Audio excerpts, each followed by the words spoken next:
Here's a few landmark dates in the modern history of the Middle East. 1948, the establishment of the State of Israel. 1967, the Six-Day War between Israel and Egypt, Jordan, and Syria. 1981, U.S. hostages held in Iran released. The list goes on. Peace deals, then a return to fighting, oil gushing from the Gulf states, boycott, and seemingly endless conflict in Afghanistan, Iraq, and Syria.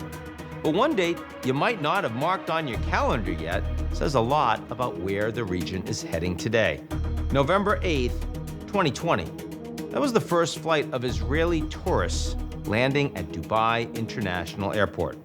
A clear sign that the floodgates had opened following the Abraham Accords. Objectively, one of the biggest foreign policy achievements for the Trump administration. Everybody said this would be impossible.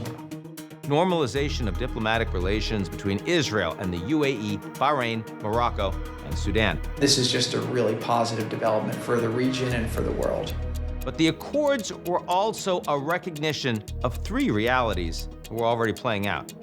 First, the Arab-Israeli conflicts that defined that part of the world in the 20th century, for now at least, are not a headline. Second, the plight of Palestinians has been largely ignored in recent years by Israel and Arab states alike. And third, the growing power of Turkey and mounting regional tensions with Iran, each drawing new ideological battle lines.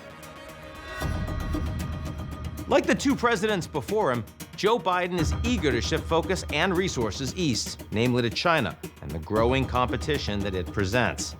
But there are some loose ends to tie up first, to say the least. Decades of war in Iraq and Afghanistan, an early military strike against Iranian-supported militias in Syria, while trying to find a path back to the nuclear deal championed by President Obama and abandoned by President Trump. And Turkey, a NATO member that's only moving further away from its Western allies.